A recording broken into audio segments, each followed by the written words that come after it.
Good evening and welcome to the Sports Locker. Tonight we're talking the Commonwealth Games. The competition is just around the corner, happening of course in July over in Glasgow. And to help me discuss all things Commonwealth Games after the committee recently released Team Gibraltar squad is Brian Buckley, Linda Alvarez and Chef de Mission Chris Walker. Guys, thank you very much for coming along. It's a pleasure. Let's start from the beginning because it's been, I suppose, a bit of a bumpy Commonwealth Games. They were supposed to happen in Australia. Luckily, Glasgow stepped in to save the day. Yes, thankfully, Glasgow have stepped in to save the day and keep the games running every 4 years. Unfortunately, it means that we've got a reduced programme for this Games, which has limited the amount of athletes that we're sending. So for us, it's a relatively small team, but it has given the opportunity for a number of sports to take part that haven't taken part before. And it's also given the opportunity for a number of athletes that may have been knocking on the door but haven't quite made the standard before. They've been given the opportunity to compete this year. Sports missing out, triathlon, cycling, shooting, which we fairly do quite well in. What was that conversation like with the associations when you got to break it to them that unfortunately, you know, this time around they won't be involved? Yeah, well, I think with those associations, I mean, like with Chris knew and the shooting, that we knew right up front because obviously we've been involved heavily in what's been going on through the years, and so they knew that this was coming. And particularly, like, well, for shooting, they're very disappointed because they're also missing out on the Island Games. So yeah, for them, it's a heavy blow, both the Island Games and the Commonwealth Games. But you know, it's progress. At least we've got a Games. We could not have had a Games if we didn't have this reduced amount of sports. Yeah, and looking on the brighter side, we've got a full Games in 4 years' time, 2030, in India, in southern India. So although the sports programme hasn't been confirmed yet, so triathlon may or may not be one of the sports that they choose, it'll certainly have cycling back in it, and I'm pretty sure shooting will be back in it as well because India are a big force in shooting. Like you mentioned a moment ago, there's always a silver lining, and that's the inclusion of new sports, so a new pathway for them, judo, boxing, exciting. Exciting for the two associations which are going to compete for the first time in the Commonwealth Games. Preparations are going all well. People are competing outside of our borders in order to prepare the best they can. Has it been challenging to kind of navigate this lighter, truncated schedule for these smaller games? I think it's been challenging for the two new sports. You know, they've had to now adjust to complying with our requirements as a Commonwealth Games Association, meeting our minimum consideration standards, making sure that their athletes have the right licences and the coaches have the correct accreditations and everything else. So it has been, and I must say, both boxing and judo have been really receptive and have worked really hard to get athletes to the Games. So, I mean, I think we've had a really good working relationship with the sports, as we do with all sports, but I think in particular with the new sports, it's been really good. And it's often the case where sports like martial arts and boxing and combat sports in general probably have a lot more paperwork to get through, to get qualified and so on. How important has veteran leadership from yourselves, which have been involved in the Island Games and the Commonwealth Games, how important has that been to kind of guide the associations down the right path? No, I think, look, for the established associations, you know, they all know what they're doing. And to be honest with you, the associations are the experts in their relative sports. You know, boxing and judo, although we're on the technical committee, we don't really know the standard that these athletes need to get to. So we're reliant on the local associations and the experts within that to make sure that their athletes are at the required standard and are of a similar standard of what we're expecting from other established sports. So we explain to them, look, this is the level that we're looking to be able to compete at. And it is challenging with combat sports because the risk of injury is significantly higher. So we as an association want to make sure that we're not sending anybody into that arena that could get hurt. So we have to work with the association to make sure that happens.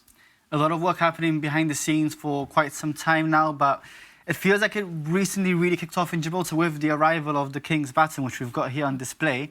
Brian, what can you tell us about this new King's Baton, because it's a completely different concept this time around? Well, it's, as you know, it's designed by a local artist called Jupe, and it's made of Scottish ash.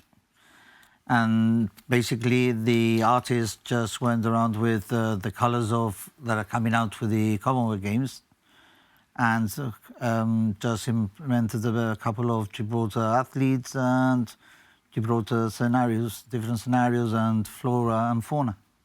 I think the difference this time with the baton is before is like the Olympic Games, you know, the torch, the baton would go around each Commonwealth nation, whereas this time each nation has been given their own baton, which they keep and they decorate themselves. So it's actually unique to each nation. And then what happens is at the opening ceremony, each nation will take their own batons and then they will be handed over in the opening ceremony. So that's nice. I think it's not as glittery, it's not as glamorous, shall we say, but it's everyone is unique, and it's so you can do with it whatever you want, and I think that's been a real advantage. I was going to say, what do you think this signifies, you know, that they've allowed each participating country to make their own baton?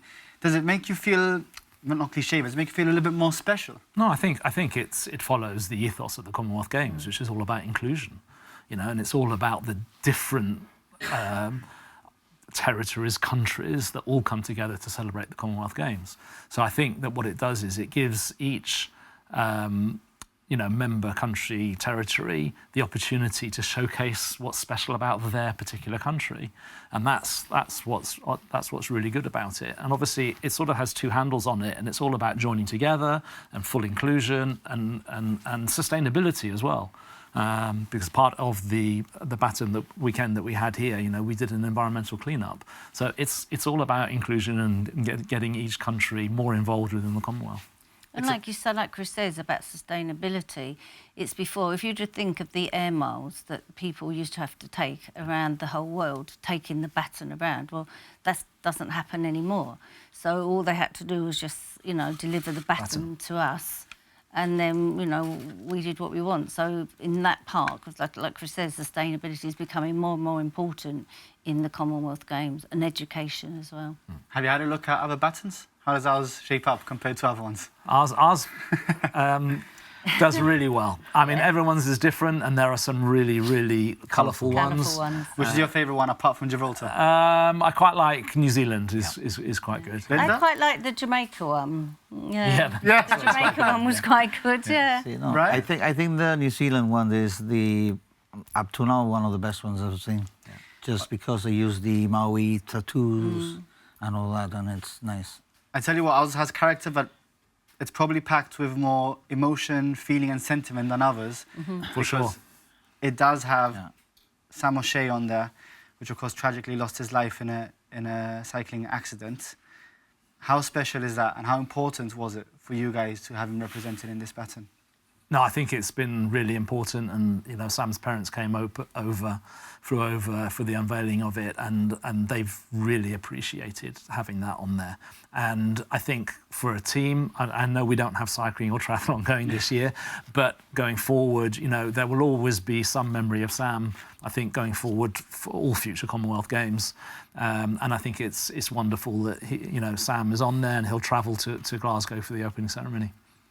And his parents were actually overwhelmed by the amount of work that Chris has done and the cycling for remembering Sam and all the things we've done, and they just can't believe how we've kept him in our hearts, and I think they're very grateful for what we've been doing in Gibraltar. It's definitely a role model and a legacy he's left behind for all of our young junior triathlete now is named after him as well, so a long-lasting legacy he's left behind. Yeah, and he was a great competitor and a great friend of the team as well. He was there to help anybody that needed any help, any cycling parts. He was just willing to go and help whoever he could. Yeah.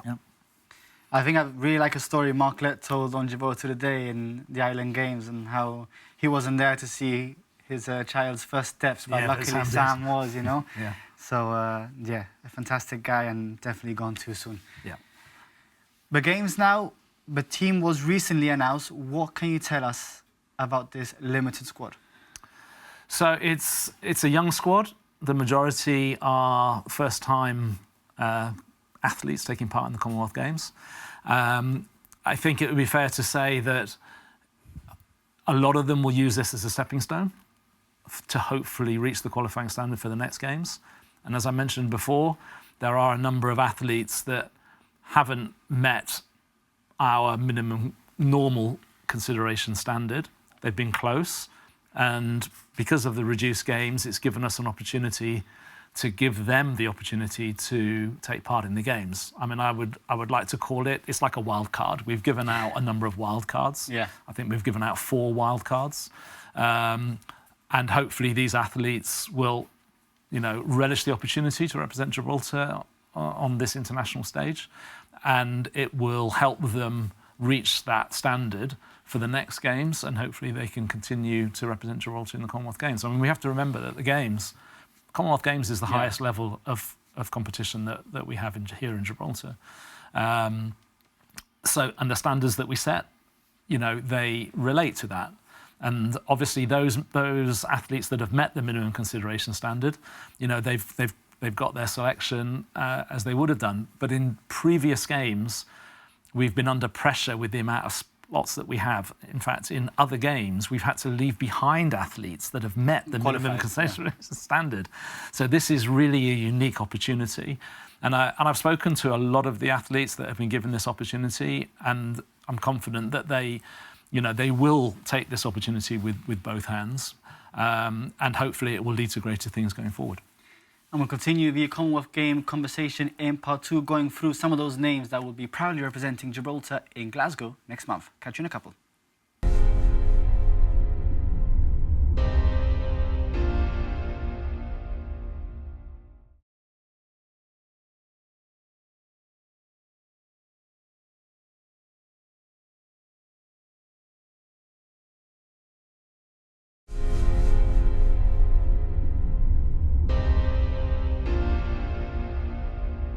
Welcome back to the Sports Talker. We're talking the Commonwealth Games with the competition very close by, happening late July in Glasgow. Guys, 16-team squad announced, some new faces. What can you tell us about the swimmers? Let's start there, because they often compete at a very high level. A good mix of experience and youngsters there. Yeah, absolutely. So, we've got 3 swimmers that have competed before in the Games, Asia, Jordan and Jim Sanderson.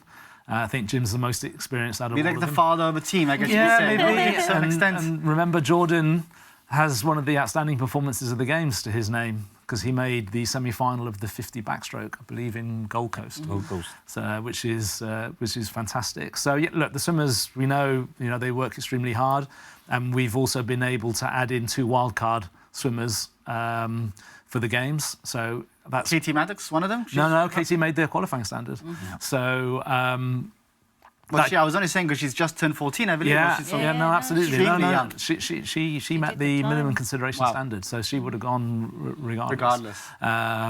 So yeah, it's great. I think we've got 7 in total swimmers. Well, I can tell you we've got Asia Kent, Jordan Gonzalez, Jim Sanderson, Katie Green, Katie Maddox, Christian Chang-Chupolina, and Adam Burns. Yeah, so Christian and Adam are the 2 wildcards. Great to have them on board, because we know the amount of effort they put in, and they were relatively close to the minimum consideration standard. So yeah, it'd be great to see how the swimmers perform in the pool, and hopefully, depending on how we go, maybe we can get through a couple of the rounds and see where we go. I know Asia obviously has been training hard in the UK, so let's hope for at least some national records. Moving on to boxing now. We talked about them before. We can name them now. Ewan Gracia, Ryan Trico and Julian Fa. Yep. Brian, exciting for them.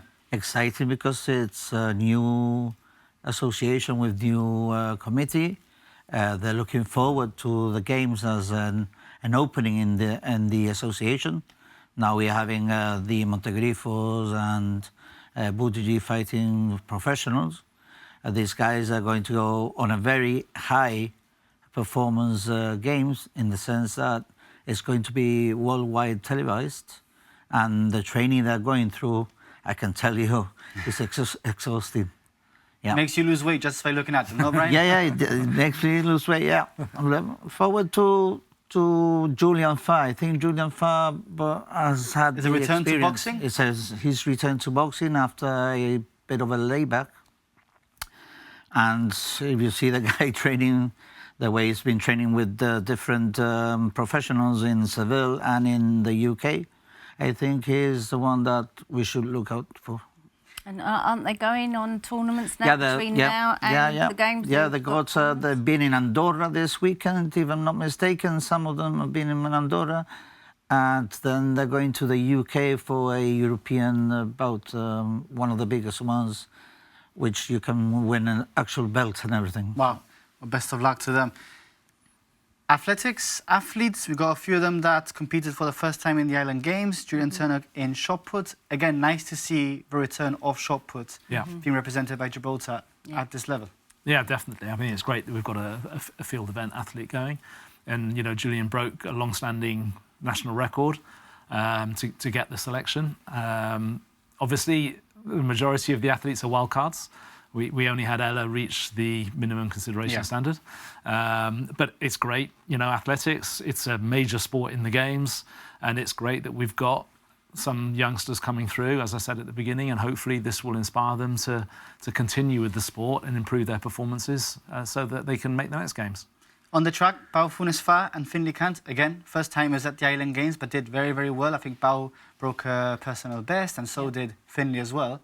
Yeah. Exciting for them. Because, well, I mean, Bao went to the World Championship recently, so he knows what it's like to rub shoulders against the world's best.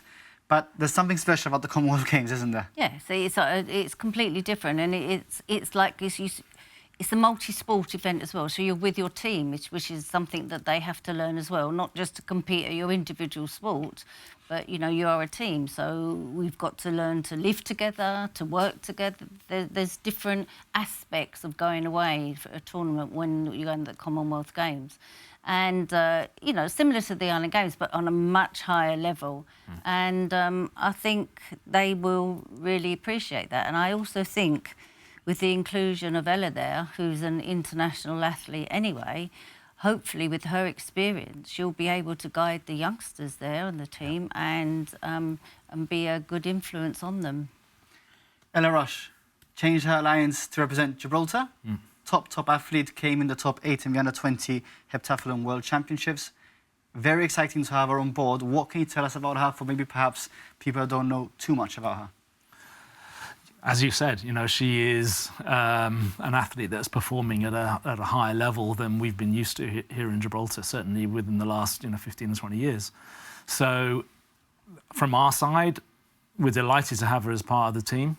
It'll be fantastic to see someone wearing Gibraltar vest, representing Gibraltar at a higher level, and I'm sure that it's going to help improve the performances overall within Gibraltar, because athletes will be able to look at her level of performance and will be able to learn from it. And hopefully we'll be able to think, well, if Ella can achieve this standard, there's no reason why I can't. And I think records are there to be broken. And I've always said it, you know, if you get somebody come along that is at a high level, it raises the performance of everybody else. You know, it can be difficult sometimes, and you know, we have experience as a Commonwealth Games Association of bringing people in that have not been born and bred and lived in all of their lives in Gibraltar. You just got to look at Harvey Dixon in the past and Sam as a brilliant example. So, you know, we're aware of how sensitive the issue is, but I think, you know, we've proven in the past that we know how to deal with this and we know how to bring these people in as part of our team, and we're absolutely delighted to have her as part of the team. And I guess what helps is character as well, and like you mentioned, Sam there, lifelong friends with the Gibraltar team, so, you know. Yeah, absolutely. I don't think there's going to be any issue there at all. You know, I think outside of the Commonwealth Games, I think it's good for Gibraltar sport in general. Last two from judo, also representing Gibraltar for the first time, Adam Stevens and Bradley Morris. Brian, what can you tell us about them? Well, Adam has been in the circuit for some time now, and he's doing fights all around the world. He's going now to, I think it's Algiers, then he's going to Chinese Taipei or something like that. And then the last one is the UK Nationals before he finishes just 2 months before the Games.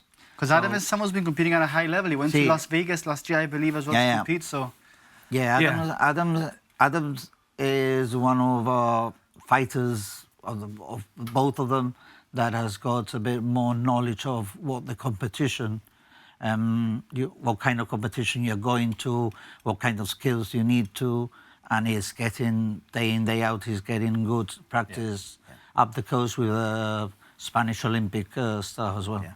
Adam's quite a character. I've interviewed him before. Yeah, and he's worked really well with the local association, and the local association have worked really well with him to go through this journey of getting selected for the games. And again, it's not an easy one because he's not Gibraltar born and bred, and there have been challenges, but he has been focused on competing at the games for a long period of time now, as they all have, and training really hard to do that. Now that we're 3 months away? 2 months. 2 months. 2 months. 2 months away from the games. It's now quite a critical period where you're really fine-tuning your performance. Again, it's great to have judo for the first time in the games. It's great for us to be able to see how are we going to do? How are we going to perform in an event like judo? And judo is one of the ones that you can actually break a bone. Yeah, but you have to be very careful. Yeah, and you have to be very careful with that. Yeah. Sports aside, logistically, what's it like? And I know it's a much smaller team now than perhaps you'd move for the Island Games then, but logistically, what's it like to get a delegation over to Glasgow to compete? Well, there's actually a lot more paperwork involved with the Commonwealth Games, You have to do That's because your name carries a lot of weight in the Island Games. They'll probably just let you, bypass some of the rules. Yeah. No, because because at this level, a lot of people that compete are professionals, and doping is a major thing in the game. So what athletes have to do before the games and during the games, you have to do the whereabouts. So every day you have to say where you're going to be at certain times in case you needed to be tested. Because I think you was tested once, weren't you? Yeah, I was tested in Glasgow Where were you? 2014. Where were you, Chris, when they got in touch? No, it was at the games. Yeah, no. But it was only the day before I competed. Yeah. Wow. Yeah. So there's, those sort of things. So we also have to make them aware of, obviously, about the WADA, the drug regulations, what they can, what they cannot take. So that's something that we don't really do so much at the Island Games level. Then, of course, you've got all the logistics of the transport that we've got to go, and the accommodation. Now, that is going to be provided by Glasgow, but and I think we're going to be at 3 different locations. So again, that is going to be a bit of a logistics trying to put them into different things. We're lucky that the Games is in the UK. Yeah. Really. So we're all travelling together as a team, there and back, and so in that respect, it's good, and obviously reduced numbers. For the next Games in 2030, Southern India, that's going to be a bit more of a challenge. Yeah. But, And it's the 100th anniversary. And it's the 100th anniversary. So these people are going to go all out. Yeah.